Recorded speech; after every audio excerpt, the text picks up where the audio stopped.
What's going on, Spitfires? Welcome back to another episode of the Spitfire Podcast. I'm your host, Lauren Lemunion, the Spitfire Coach, here to bring you, hopefully, an episode of an inspiration, motivation, that little fire that gets you up and gets you going. And Lord knows we all need it. It is cold outside, it is peak winter, and the world has changed a smidge. I don't know if you've noticed.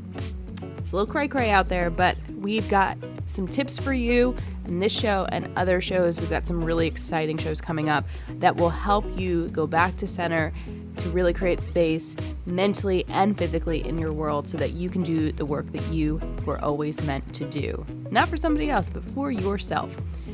As a reminder, if you are not already subscribed, make sure you head on over to where you get your podcasts, Apple Podcasts, Spotify, Google Play, or you can go to our website, spitfirecoach.com/episode, and make sure that you are subscribed, share it with a friend, and leave us a review. We love to hear from you, and it helps to, get us noticed with other people. So hope you enjoy today's show. All right, so this is a quick tip episode because I want you to just go and put this into motion as soon as you hear this. Maybe you're just starting your day, maybe you're midday, but you can apply it the next day. Okay, here you go. I talked to some coaches yesterday and we were sharing kind of tips and how we were maintaining our own sanity with the world being how it is. And we were talking about how, like, the news cycle, the interruptions, the notifications, everything was kind of just like this pinging of a drain. Like, it was almost like this siphon of energy off. And one of the coaches said to me, well, what you do in the first 15 minutes, the first 15 minutes of your day will dictate how the rest of your day is going to go. Meaning that whatever you put into your brain, do to your body, or don't do to your body is what is going to set the course for your day. So that nice little rectangular device, that box that I know is sitting on your bedside table charging up, has been collecting all of its lovely notifications, and you just can't resist seeing it. You got FOMO. You got to know what happened in the world. What happened while you were asleep? Who could have possibly texted you? Now, let me ask you this. If you were to wait 15 minutes, what would change? I'm going to say nothing. And I will tell you, I did this today. I said, you know what? I'm going to try this out because I am absolutely guilty of grabbing my phone and doing this. Now, I have an app on my phone that tells me how long the baby's been sleeping and all of her vitals. I actually, well, not vitals, but feedings and diaper changes and things like that. My husband and I use it as a shared system.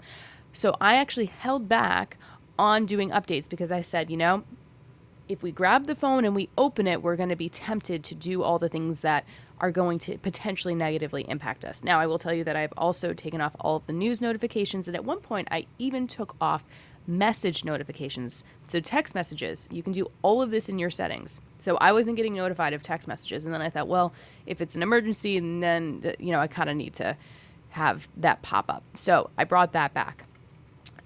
You can also do a VIP where certain people will be able to break through that and you'll be able to see that. So that's an option. So I grabbed my phone. I didn't open it because I had it with me, and I went, and the baby wasn't up yet. So I went and made her bottles for daycare, and I, loaded the dishwasher and got things cleaned up and fed the dog and let her go out and all the things to kind of set myself up. And I thought, I could check my phone or I can just stay with this.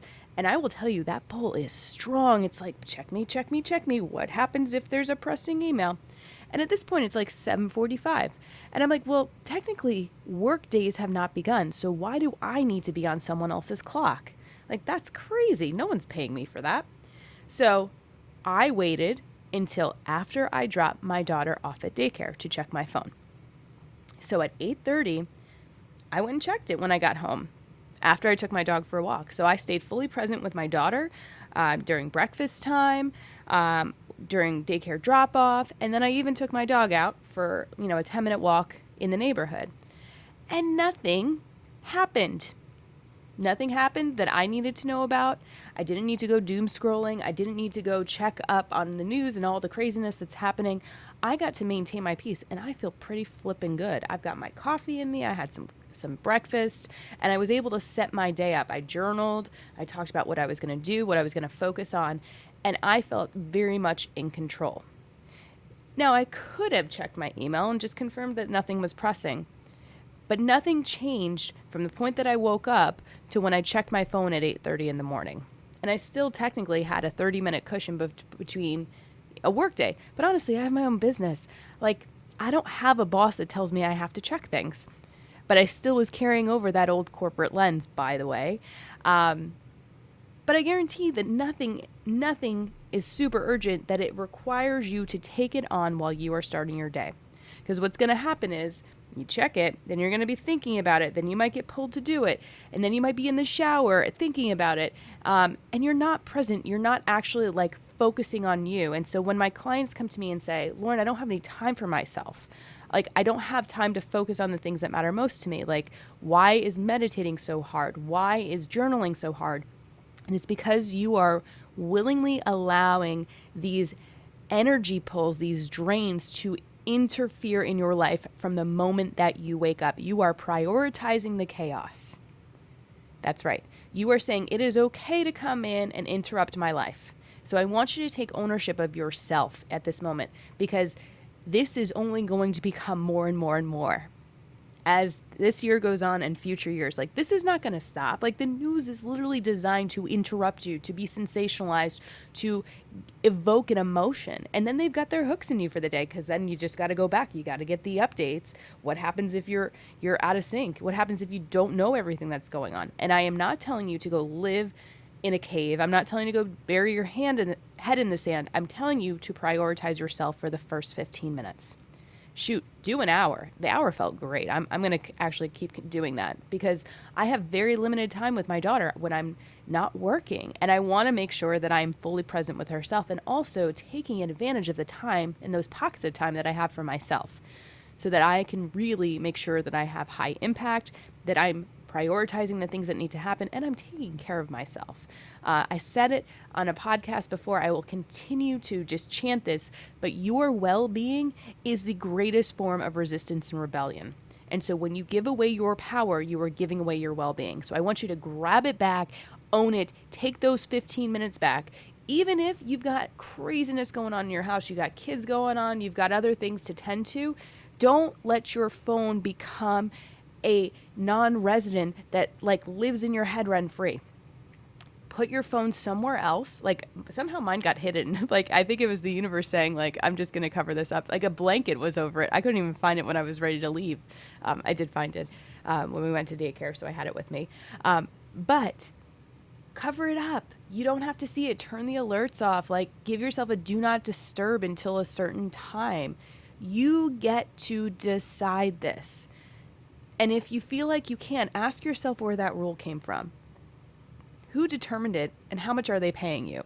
Because it's never enough. And I guarantee they're not paying you anything, whoever made up that rule. But this is something that we've absorbed as the law, and it's just not. So I want you to start with this, and then look for other pockets throughout your day where you can reclaim that time and that energy and that space that is not connected to that phone, that is not connected to the media cycle. Because it is way too much for any sane person to try to maintain a grasp on. Now, if you do want to check it, make sure that you have very clear boundaries on how much, what you're doing, and ask yourself, how does knowing this help me? And if it doesn't, let it go. If it is just there to make you scared, you got to let it go. And you got to go do like 3 really positive things, like go check on someone, go for a walk, drink some water. You've got to really maintain that good feeling in your body, because it's a lot of stuff happening. So I want you to take really, really good care of yourself, reclaim your 15 minutes, and I want to know how it's going. How many days can you do? What have you noticed? And what have you maybe started to incorporate into your morning routines? I hope this was helpful. Y'all keep being awesome.